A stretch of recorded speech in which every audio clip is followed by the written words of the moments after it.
Hello student, welcome to my channel Sarvan lecturer. आज का ये वीडियो क्लास 10 साइंस के लिए बहुत ही ज्यादा इंपॉर्टेंट है, क्योंकि अगर आप इस वीडियो को देखोगे तो आपके जितने भी मोस्ट इंपॉर्टेंट ऑब्जेक्टिव क्वेश्चन है वो कंप्लीट हो जाएगा और इसमें से आपके बोर्ड एग्जामिनेशन में 100% ऑब्जेक्टिव क्वेश्चन आएगा।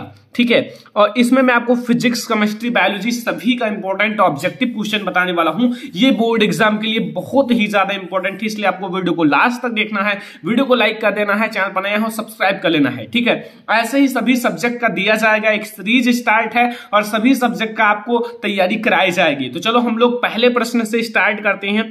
पहला प्रश्न आप लोग देख सकते हो लिखा क्या है, ये मैंने कई बार बताया है लेकिन फिर भी वेरी इंपॉर्टेंट है, इसीलिए मैं फिर से बता रहा हूं कि Fe2 and O3 यानी कि Fe2O3 plus 2Al and arrow या gives out Al2O3 plus 2Fe।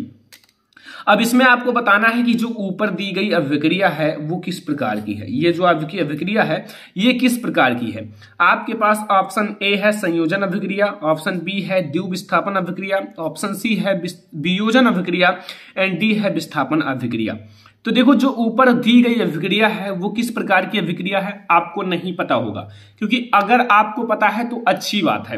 देखो यहां क्या हो रहा है, यहां से जो Fe है Fe से O अलग हो रहा है, यानी कि O3 इनके साथ जुड़ जाता है, तो इसीलिए आपका ये जब अलग हो रहा है तो ये आपका कौन सा अभिक्रिया होगा, विस्थापन अभिक्रिया होगा। ओके, कौन सी अभिक्रिया होगी, विस्थापन अभिक्रिया। देखो क्वेश्चन नंबर 2 आपसे क्या कह रहा है, जो आपका क्वेश्चन नंबर 2 है, क्वेश्चन नंबर 2 देखो आपसे क्या कह रहा है। कह रहा है कि जो अम्लीय विलयन है उसका पीएच मान है। देखो आपको याद रखना है, जो अम्लीय विलयन होते हैं ना उनका पीएच मान कितना होता है वो तो आपको पता होगा। अगर नहीं पता है तो अभी आपको पता चल जाएगा। जो अम्लीय विलयन होते हैं पहले तो पीएच मान होते हैं 0 से स्टार्ट होते हैं, यहां एंड यहां 0 होता है, यहां 7 होता है, यहां 14 होता है। अब यहां दो आपके केस हैं। नंबर फर्स्ट, 7 से कम जो होंगे वो अम्लीय होंगे और 7 से जो ज्यादा होंगे वो क्षारीय होंगे। यानी कि अगर 0 से 7 तक चला जाएगा तो अम्लीय मिलेगा, 7 उदासीन है, और 7 से अगर हम लोग 14 तक चलेंगे तो वो हमें क्षारीय मिलेगा। तो अगर आपसे कोई भी पूछे कि अम्लीय विलयन का पीएच मान कितना होता है तो आपके पास पहले ऑप्शन देखो क्या दिया हुआ है। ए दिया हुआ 0, बी दिया हुआ 7 से कम, सी दिया हुआ 7 एंड डी दिया हुआ 7 से अधिक।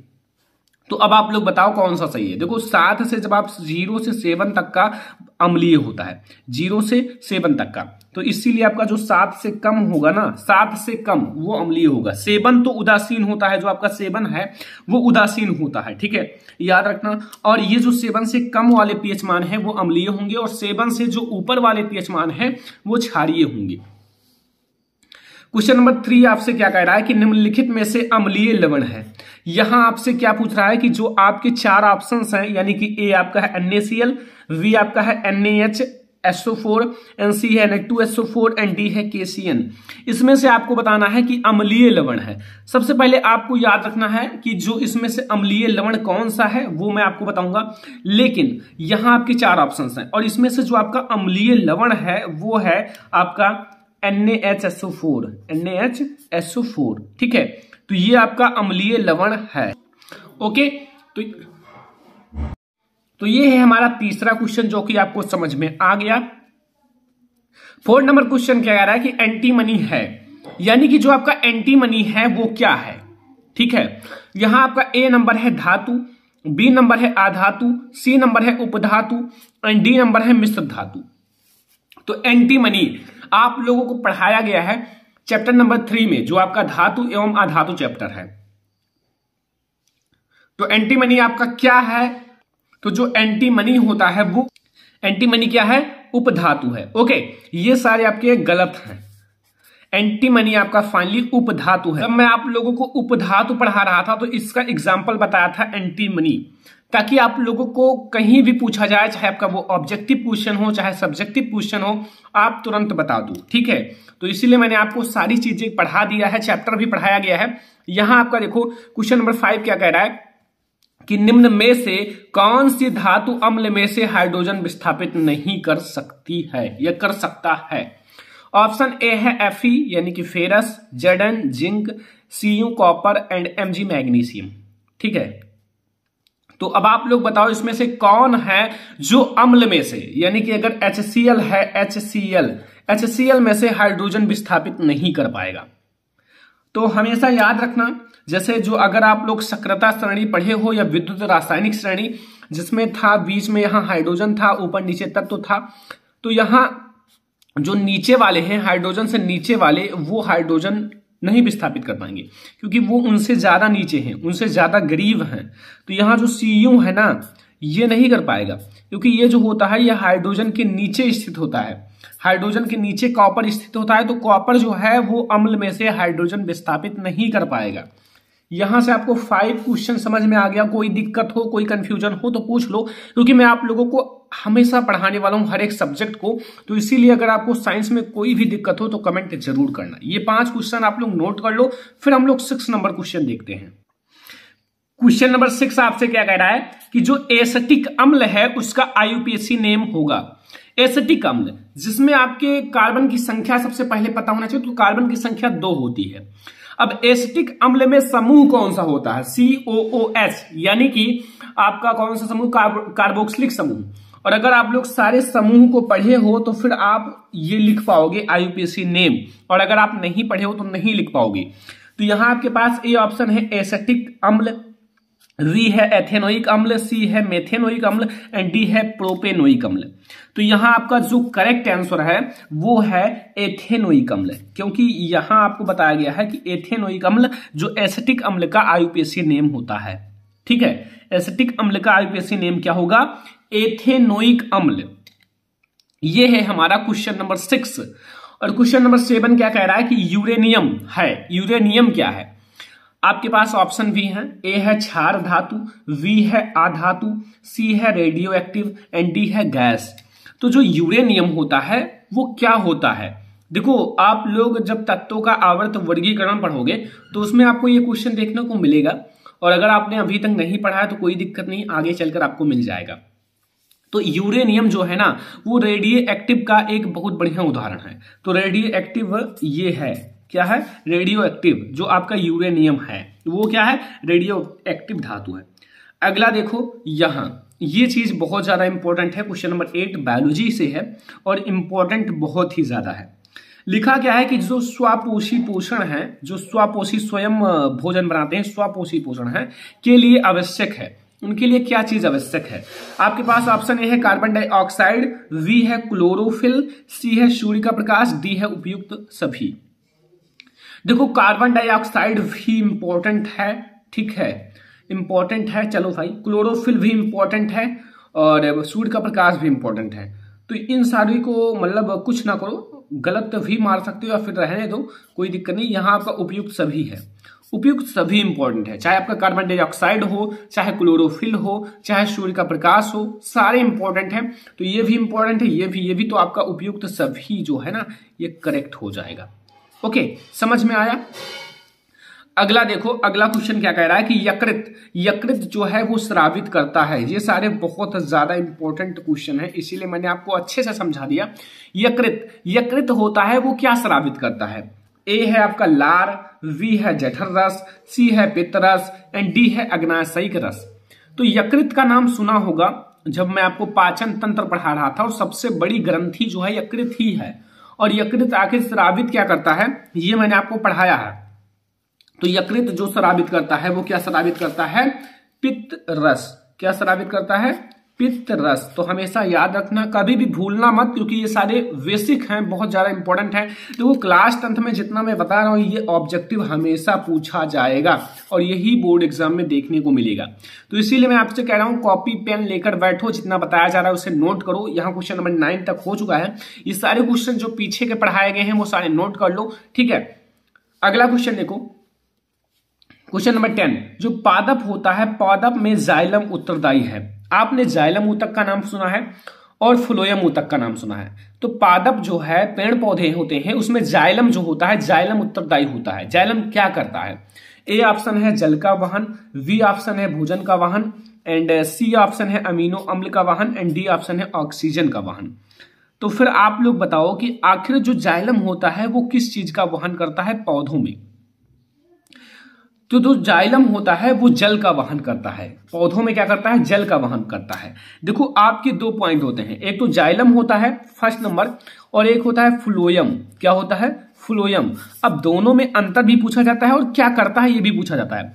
जाइलम जो है ना पेड़ पौधों में जल का वहन करता है। फ्लोएम जो होता है फूड यानी कि भोजन का वहन करता है। ये याद रखना बहुत ज्यादा इंपॉर्टेंट है बोर्ड एग्जाम के लिए। तो साथ में सारी चीजें समझते चलो, ठीक है। तो यहां जो जल का वहन करता है वो जाइलम करता है। अगला क्वेश्चन देखो, क्वेश्चन नंबर 11 आपसे क्या कह रहा है। 11 कह रहा है कि जो द्विव निषेचन है, द्विव निषेचन पाया जाता है। देखो द्विव निषेचन की प्रक्रिया किसमें होती है। ए ऑप्शन है जंतुओं में, बी ऑप्शन है अनावृत बीजी पौधों में, सी ऑप्शन है आवृत बीजी पादप में एंड डी ऑप्शन है शैवाल में। तो ये जो होता है ना प्रक्रिया वो होता है आवृत बीजी पौधों में, आवृत बीजी पौधों में। तो ये है हमारा 11 नंबर क्वेश्चन। तो अब हम लोग देखेंगे क्वेश्चन नंबर 12। क्वेश्चन नंबर 12 क्या कह रहा है कि जो अलैंगिक जनन होता है वो मुकुलन द्वारा होता है। जो अलैंगिक जनन है मुकुलन द्वारा होता है। इसमें एक एग्जाम्पल है मुकुलन का, एक होता है लैंगिक जनन, एक होता है अलैंगिक जनन। लेकिन जो मुकुलन होता है ना मुकुलन, उसमें अलैंगिक जनन ही काम आता है, ठीक है।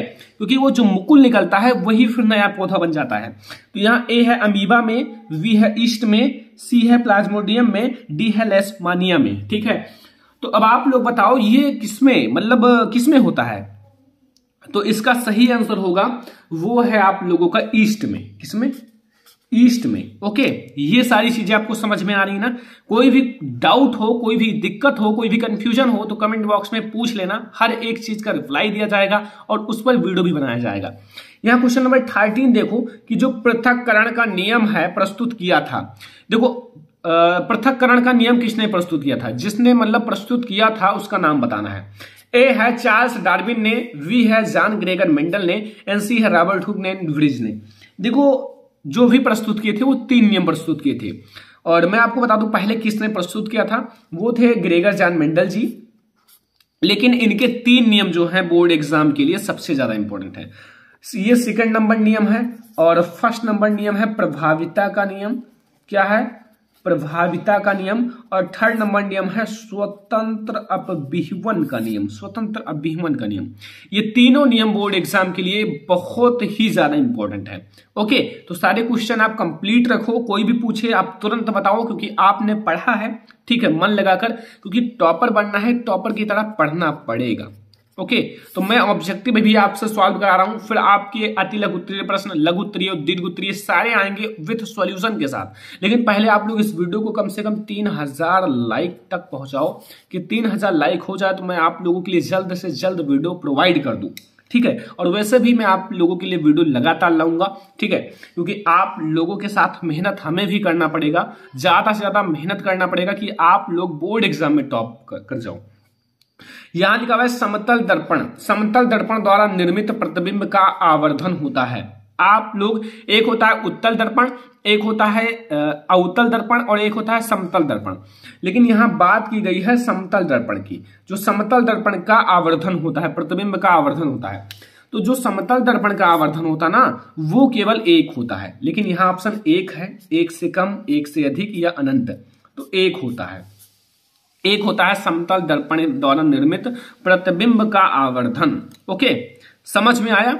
अगला क्वेश्चन देखो, यहां ये चीज इंपॉर्टेंट है क्योंकि ये आपको न्यूमेरिकल्स में बहुत ज्यादा देखने को मिलेंगे और वैसे भी इंपॉर्टेंट है ऑब्जेक्टिव में भी। यहां लिखा क्या है कि जो निर्वात होता है, निर्वात में प्रकाश की चाल होती है। देखो निर्वात में जो प्रकाश की चाल होती है वो कितना होता है?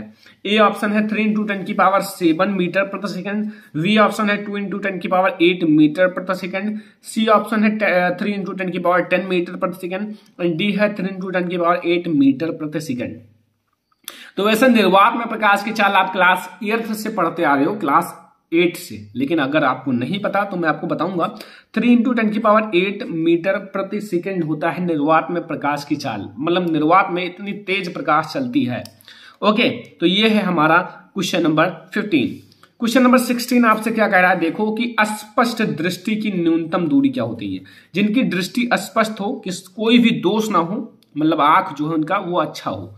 तो ए है आपका 25 सेंटीमीटर, बी है आपका 50 सेंटीमीटर, सी है 100 सेंटीमीटर, डी है इनफाइनाइट। तो अगर अस्पष्ट दृष्टि की न्यूनतम दूरी देखा जाए, सबसे न्यूनतम दूरी, तो वो होता है ओनली 25 सेंटीमीटर। क्योंकि अगर उनका आंख अच्छा है तो स्पष्ट दृष्टि की जो न्यूनतम दूरी होगी, सबसे न्यूनतम, वो होगा 25 सेंटीमीटर। ठीक है, इतना ये याद रखना, बहुत ज्यादा इंपॉर्टेंट है। और ये जो इससे नीचे वाला क्वेश्चन है वो और ज्यादा इंपॉर्टेंट है क्योंकि वो मॉडल पेपर में आया हुआ है, तो इसलिए आप लोग ध्यान से देखना। ठीक है, और यहां देखो क्वेश्चन नंबर 17 कि अभिनेत्र लेंस की फोकस दूरी में परिवर्तन किया जाता है। जो अभिनेत्र लेंस होता है, अगर उसकी फोकस दूरी में परिवर्तन करना है तो किसके द्वारा किया जाएगा? आंख के 4 भाग हैं जो आपको ह्यूमन आइज है, पुतली द्वारा, पश्चमाभि द्वारा, दृष्टिपटल द्वारा, परितारिका द्वारा। तो अगर आपको अभिनेत्र लेंस की फोकस दूरी में परिवर्तन करना है ना, तो वो आपको करना होगा किसके द्वारा? पश्चमाभि द्वारा। किसके द्वारा? पश्चमाभि द्वारा। तो यहां से आपको 17 क्वेश्चन समझ में आ गए। अभी हमारे पास और सारे क्वेश्चंस हैं, तो सारे क्वेश्चंस आप नोट कर लो क्योंकि ये सारे बोर्ड एग्जामिनेशन के लिए बहुत ही ज्यादा इंपॉर्टेंट है। तो अब हम लोग देखेंगे अगला नंबर क्वेश्चन। क्वेश्चन नंबर 18 आपके सामने आ चुका है, लिखा हुआ एम्पियर। ठीक है, एम्पियर सेकंड मात्रक है। देखो आपके ऑप्शन ए है विद्युत ऊर्जा का, बी है आवेश का, सी है विद्युत वाहक बल एंड डी है धारा। सबसे पहले है, देखो इसका जो करेक्ट आंसर होगा वो मैं आपको पहले बता देता हूं। एम्पियर, एम्पियर मतलब आपका धारा आई, और ये इंटू लगाओ, और सेकंड मतलब टी, तो क्यू बराबर आई इंटू टी। तो ये किसका मात्रक होगा? क्यू मतलब आवेश, तो आवेश का होगा। तो एम्पियर सेकंड किसका मात्रक होता है? आवेश का मात्रक होता है। ऐसे आप निकाल सकते हो क्योंकि अगर आप अच्छे से पढ़ते हो ना, माइंड लगाकर पढ़ते हो, बोर्ड एग्जामिनेशन की तैयारी करते हो, तो आप लोग ये सारी छोटी बातें हैं। क्वेश्चन नंबर 19 देखो कि बिजली, जो बिजली होता है, बिजली के बल्ब में जो फिलामेंट लगा होता है, जो जलता है, फिलामेंट होता है, किस चीज का बना होता है? ए ऑप्शन है टंगस्टन का, बी है लोहे का, सी है तांबे का, डी है पीतल का। तो जो बिजली में मतलब बिजली के बल्ब में फिलामेंट लगा होता है वो किसका बना होता है? वो बना होता है, आप लोगों को पता होगा, टंगस्टन का। किसका? टंगस्टन का। ठीक है, समझ में आ रहा ना हर एक क्वेश्चन। क्वेश्चन नंबर 20 देखो कि एक गतिमान आवेशित कण उत्पन्न करता है। एक गतिमान आवेशित कण है, यानी कि गति कर रहा है, गतिमान है, वो आवेशित कण है, यानी कि उस पर आवेश है। तो ए केवल चुंबकीय क्षेत्र, चुंबकीय व विद्युत क्षेत्र दोनों, या केवल विद्युत क्षेत्र, या कोई नहीं, VIMP है, याद रखना। तो अगर कोई भी आवेश गतिमान है तो वो ऐसा है नहीं कि भैया चुंबकीय क्षेत्र से दुश्मनी है, विद्युत क्षेत्र से दोस्ती है, या फिर विद्युत क्षेत्र से दोस्ती है, चुंबकीय क्षेत्र से दुश्मनी है। नहीं, अगर आप उसे चुंबकीय क्षेत्र में रखोगे तो चुंबकीय क्षेत्र उत्पन्न करेगा, और विद्युत क्षेत्र में रखोगे तो विद्युत क्षेत्र। तो चुंबकीय और विद्युत क्षेत्र दोनों उत्पन्न करता है। ओके, क्वेश्चन नंबर 21 देखो, 21 क्या कह रहा है कि निम्नलिखित में से कौन जैव मात्रा ऊर्जा का स्रोत का उदाहरण नहीं है? उदाहरण नहीं है। यहां लकड़ी लिखा हुआ है, गोबर गैस लिखा हुआ है, नाभिकीय ऊर्जा एंड आपका कोयला। ठीक है, तो इसमें से आपका कौन सा करेक्ट आंसर होगा? तो वो है आपका बिल्कुल करेक्ट आंसर, वो है नाभिकीय ऊर्जा। क्या है? नाभिकीय ऊर्जा आपका सही है। और यहां आपका क्वेश्चन नंबर 22, यही आपका लास्ट क्वेश्चन है और आपको ध्यान से देखना है। कोलीफॉर्म समूह है, ए है विषाणु का, बी है प्रोटोजोआ का, सी है जीवाणु का, एंड डी है कोई नहीं। तो यहां आप लोग टिक मार लो कि ये जो आपका कोलीफॉर्म है ना, ये आपका जीवाणु का समूह है, जीवाणु का। तो अगर आप जितना बताया गया है 22 VIMP ऑब्जेक्टिव क्वेश्चन को समझ लेते हो ना, तो फिर आपको ऑब्जेक्टिव क्वेश्चन में पीछे कोई नहीं कर पाएगा। ठीक है, खुद से सेल्फ स्टडी करते रहो, और हर एक सब्जेक्ट का अभी आपको ऑब्जेक्टिव क्वेश्चन प्रोवाइड किया जाएगा। डोंट वरी, आप लोगों के लिए लगातार तैयारी कराई जा रही है। कोई भी दिक्कत हो, कोई भी कंफ्यूजन हो तो आप कमेंट बॉक्स में पूछ लो, क्योंकि मैं आप लोगों के लिए हमेशा आपके साथ हूं। अगर आप लोग कुछ भी पूछोगे तो उसका रिप्लाई करूंगा, और हो सकेगा तो वीडियो भी बनाऊंगा। तो इस वीडियो को लाइक कर दो, चैनल पर यहाँ सब्सक्राइब कर लेना। चलो फिर मिलते हैं किसी और नेक्स्ट इंपॉर्टेंट वीडियो में, तब तक के लिए धन्यवाद।